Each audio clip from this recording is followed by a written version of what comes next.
Hyderabad express టీవీకి స్వాగతం. ముందుగా హెడ్లైన్స్. అభివృద్ధి చేసేవారికి ప్రజల మద్దతు. సిమ్లా ప్రచారంలో ప్రధాని మోదీ ఉద్ఘాటన.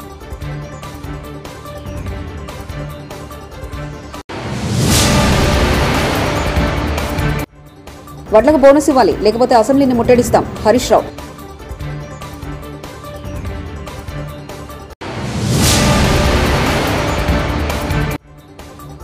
రైతులకు కాంగ్రెస్ సర్కార్ దగా చేసింది. కేటీఆర్.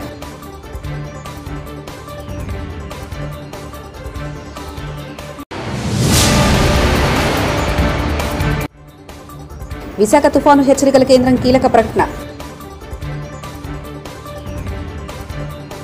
ఎండలు మండిపోతున్న వేళ విశాఖ తుఫాను హెచ్చరికల కేంద్రం చల్లటి కబురు చెప్పింది. పశ్చిమ మధ్య బంగాళాఖాతంలో ఏర్పడిన తీవ్ర అల్పపీడనం వాయుగుండంగా మారింది. ఇది క్రమంగా బలపడి తీవ్ర వాయుగుండంగా ఆ తర్వాత తుఫాన్గా మారే అవకాశాలున్నాయి. ప్రస్తుతం ఇది ఈశాన్య దిశగా పయనిస్తుందని విశాఖ తుఫాను హెచ్చరికల కేంద్రం పేర్కొంది. ఇది క్రమంగా బలపడి తుఫాన్గా ఈ నెల 26వ తేదీ రాత్రికి బర్మా సమీపంలో తీరం దాటే అవకాశం ఉందని వెల్లడించింది. దేశ అభివృద్ధికి పాటుపడే వారికే ప్రజల మద్దతు ఎప్పుడు ఉంటుందని ప్రధాని మోదీ ఉద్ఘాటించారు. లోక్సభ ఎన్నికల ప్రచారంలో ఆయన శుక్రవారం హిమాచల్ ప్రదేశ్లో పర్యటించారు. ఈ సందర్భంగా ఆయన మాట్లాడుతూ హిమాచల్లో అధికారంలో ఉన్న కాంగ్రెస్ రాష్ట్ర అభివృద్ధిని పట్టించుకోవట్లేదన్నారు. వారికి ఇప్పుడు వారసత్వ రాజకీయాలు, అవినీతి, అక్రమాలు చేయడంపైన ధ్యాస ఉందని, సిమ్లాకు రావడం నాకెప్పుడు ప్రత్యేకమే, అభివృద్ధి జరగాలనుకునే వారు తప్పకుండా బీజేపీకి మద్దతిస్తారు. లోక్సభ ఎన్నికల్లో గతంతో పోలిస్తే ఎక్కువ స్థానాల్లో బీజేపీ గెలుపొందుతుంది. ప్రతిపక్ష ఇండియా కూటమి ఎన్ని కుట్రలు చేసినా వారు అధికారంలోకి రావడం కల కూటమి అధికారంలోకి వస్తే ఏడాదికి ప్రధాని మారతారు. 10 साल का ट्रैक रिकॉर्ड है, भ्रष्टाचार पर कड़ा प्रहार है और दूसरी ओर इंडी गठबंधन है. गौर सांप्रदायिक, गौर जातिवादी, गौर परिवारवादी, ये कांग्रेस झाड़ू वाले, ये इंडी गठबंधन के लोग, ये देश की जनता को पता नहीं क्या समझते हैं. क्या देश की जनता समझदार है ऐसा उनको लगता नहीं है क्या? आए दिन जनता को मूर्ख बनाने के लिए भांति भांति के खेल खेल रहे हैं. अब आप देखिए, ये लोग दिल्ली में दोस्त होने का दिखावा करते हैं, भ्रष्टाचारियों को बचा रहे हैं और यहां पंजाब में एक दूसरे को गाली दे रहे हैं. जनता भी जान गई है इन दोनों दुकानों का शटर एक ही है.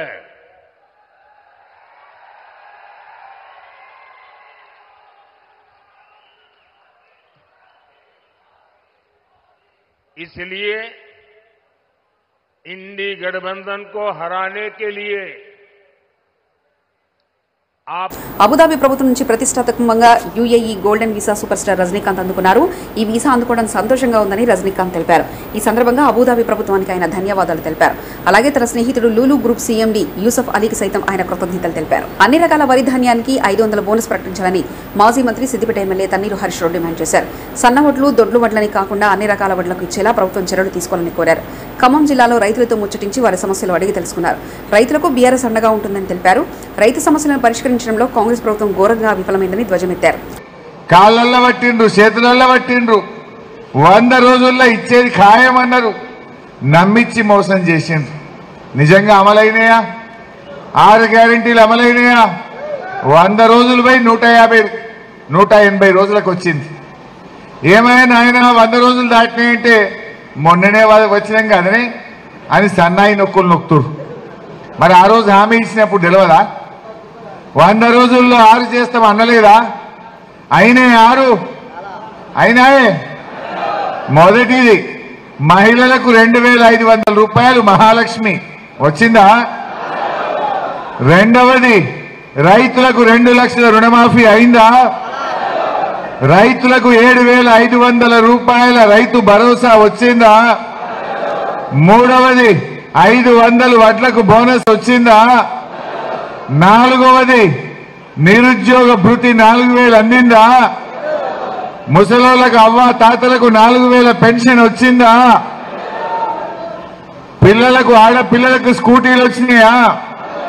విద్యార్థులకు 5 లక్షల భరోసా కార్డు అందిందా? నిరుద్యోగులకు 2 లక్షల ఉద్యోగాల జాబ్ క్యాలెండర్ వచ్చిందా? అన్ని అబద్ధాలు. వెనుకటి కట్టేదో నమ్మి నాన్న వస్తే మొత్తం పుచ్చులైందట. ఇలా కాంగ్రెస్ కు నమ్మి ఓట్లేస్తే అంతా మోసమే. ఏమంటున్నారు ప్రజలు? వద్దురో నాయన ఈ కాంగ్రెస్ పాలన అంటున్నారు. కొత్త గవర్నమెంట్ వస్తే పాతోళ్ళ కంటే మంచిగా చేస్తారు అనుకుంటాం. ఏమన్నా 2 పనులు మంచిగా అయితే అనుకుంటాం. ఎన్నికల్లో ఇచ్చిన హామీలు అమలైతే అని ఆశపడతాం. అది ఏందో ఏమో ఈ కాంగ్రెస్ ముంగడి పోతున్నది బండి అంతా రివర్స్ గేరే వెనుకకే పోతున్నది. కాంగ్రెస్ వచ్చింది. ఇవాళ బోనకల్లా రోజు నల్ల నీళ్ళు వస్తున్నాయే, దినం తప్పించి దినమైంది. మదిరకు పోతే 2 రోజులకోసారి అయింది. ఖమ్మం పోతే 2 రోజులకోసారి వస్తుంది. గ్రామాల్లో వారం రోజులకు ఒకసారి నల్లా వస్తున్నది. కేసీఆర్ ఉండగా 5 ఏళ్లు రోజు నీళ్ళు వస్తాయి ఎట్లా? ఈ కాంగ్రెస్ వల్ల 5 నెలలనే మంచినీళ్లు మాయమైతే ఎట్లా అని నేను అడుగుతా ఉన్నా. కరెంటు కేసీఆర్ ఉండగా బాయికాడ 24 గంటలు వచ్చింది. ఇలా 14-15 గంటలు కూడా వస్తలేదు. రైతులను కాంగ్రెస్ ప్రభుత్వం మోసం చేసిందని బీఆర్ఎస్ వర్కింగ్ ప్రెసిడెంట్ కేటీఆర్ తీవ్ర విమర్శలు చేశారు. శుక్రవారం నకరికల్లో నిర్వహించిన ఎమ్మెల్సీ ఎన్నికల సమావేశంలో ఆయన పాల్గొన్నారు. నకరికల్కు కాంగ్రెస్ పార్టీ అన్యాయం చేసిందని కేటీఆర్ ధ్వజమెత్తారు. రుణమాఫీ విషయంలో సీఎం రేవంత్ రెడ్డి రైతులను దగా చేశారని తీవ్ర వ్యాఖ్యలు చేశారు. కాంగ్రెస్ పార్టీ అధికారంలోకి రాగానే 2683 రూపాయల మద్దతు ధర ఇస్తామని ప్రకటన చేశారు. సన్నవడ్లకు మాత్రమే ఇస్తారని చెప్పి మోసం చేస్తున్నారని వివరించారు. దాదాపు 99% ఉంటారని నేను అనుకుంటా ఉన్నాను. రైతు కుటుంబాల నుంచి వచ్చిన వాళ్ళు ఒక్కసారి చేయలేవట్టు. అచ్చా 99% ఎవరైనా నేతన్నల కుటుంబాల నుంచి వచ్చిన వాళ్ళు ఉన్నారా? కొంతమంది మిత్రులు ఉన్నారు. ఎందుకు గుర్తు చేస్తున్నా అంటే, మీకు ప్రత్యేకంగా ఎందుకు గుర్తు చేస్తా ఉన్నా అంటే, ఒక్కసారి గుర్తు తెచ్చుకోండి. కేసీఆర్ గారి ప్రభుత్వం ఉన్నప్పుడు రైతుల పరిస్థితి ఏంది, ఇవాళ పరిస్థితి ఏంది? ఇప్పుడే పెద్దలు కర్ణ ప్రభాకర్ గారు మాట్లాడుతూ ఒక మాట అన్నారు. పాలిచ్చే బర్రెను పక్కకు పెట్టి పొడిచే దున్నపోతుని తెచ్చుకున్నాం అన్నారు. ఇది వాస్తవమా కాదా మీకే తెలుసు. నాకు చెప్పినా చెప్పకపోయినా మీకు తెలుసు. ఎందుకంటే గుర్తు తెచ్చుకోండి, రేవంత్ రెడ్డి సరిగ్గా నవంబర్, అక్టోబర్లో ఏమేమి మాటలు చెప్పిండు రైతులకు. మీరందరూ కూడా కేసీఆర్ గారు ఇచ్చిన ₹1,00,000 రుణమాఫీ జరిగి దానివల్ల మీకు లాభం జరిగినా లేదా జరగకపోయినా కూడా మీరందరూ వెంటనే పొండి బ్యాంకుకు ఎంబడనే పొండి 2 లక్షల లోన్ తెచ్చుకోండి. నేను వస్తున్నా డిసెంబర్ 9 నాడు లోన్ మాఫీ చేస్తా. మొదటి సంతకం 2 లక్షల రుణమాఫీ మీద చేస్తా అన్నాడు. మరి అప్పటిదాకా లోన్ తీసుకోని వాళ్ళు కూడా అయ్యో నిజమేనేమో, ఇస్తాడేమో, చేస్తాడేమో అని చెప్పి పాపం కొత్తగా లోన్ తెచ్చుకున్న వాళ్ళు కూడా ఉన్నారు. 2 లక్షల లోన్ తెచ్చుకున్నారు.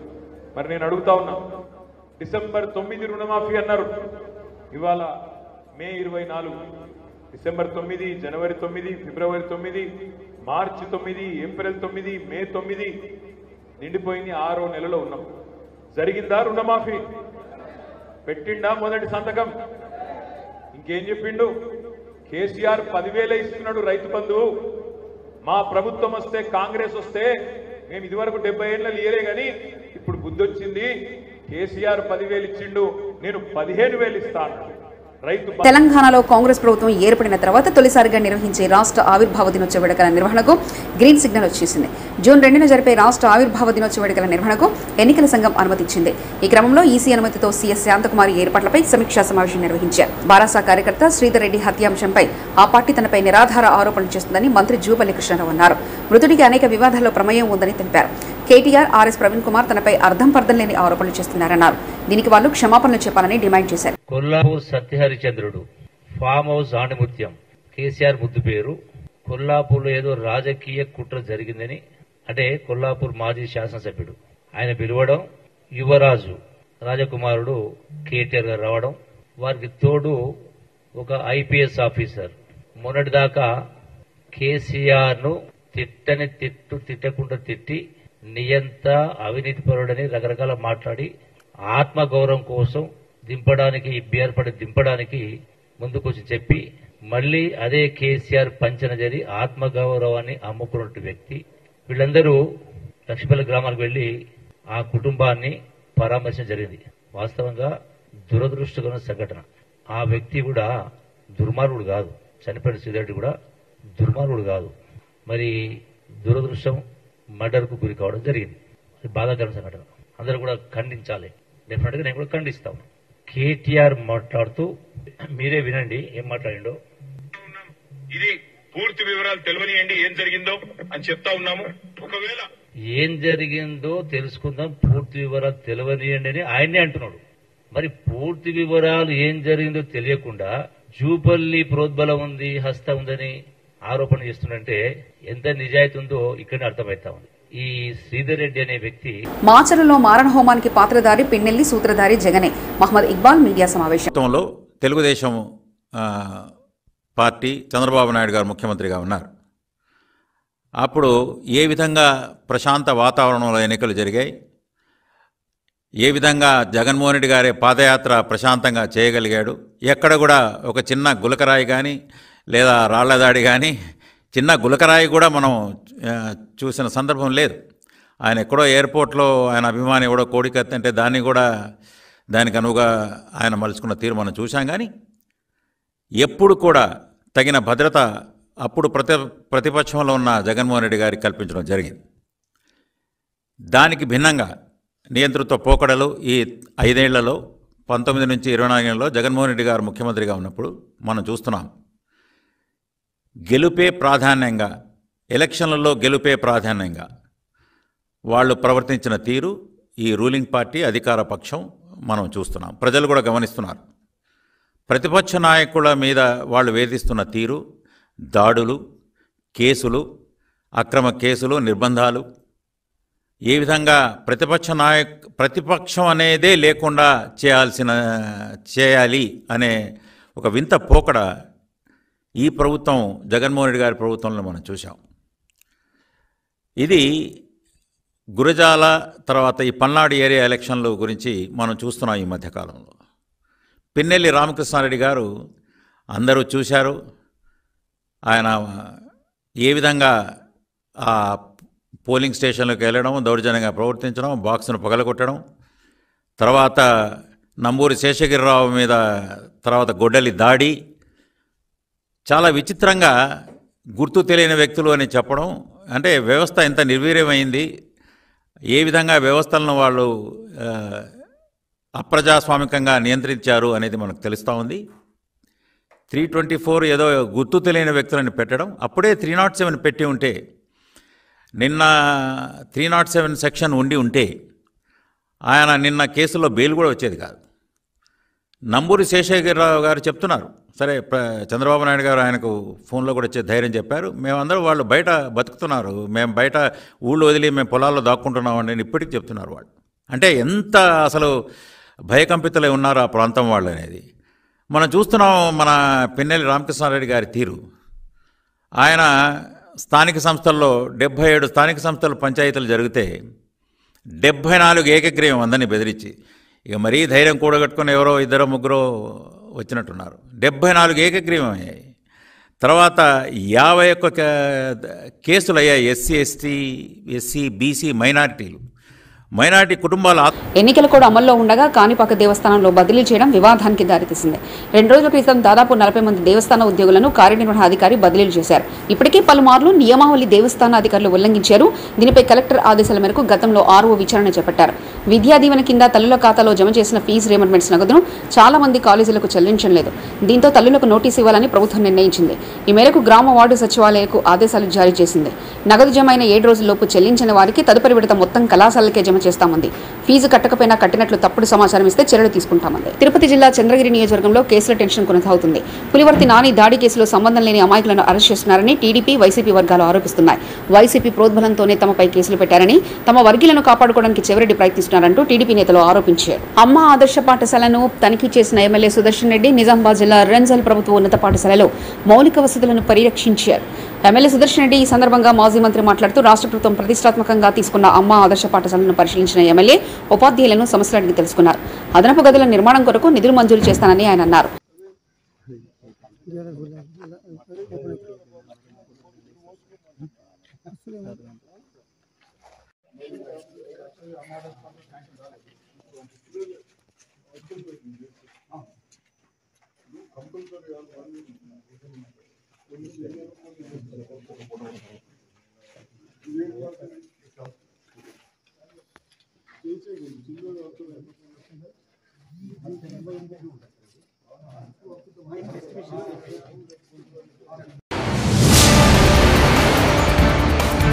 అభివృద్ధి చేసేవారికి ప్రజల మద్దతు. సిమ్లా ప్రచారంలో ప్రధాని మోదీ ఉద్ఘాటన.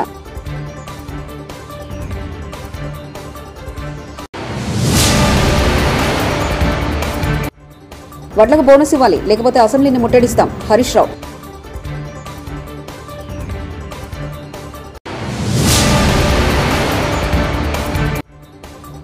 రైతులకు కాంగ్రెస్ సర్కార్ దగా చేసింది. కేటీఆర్.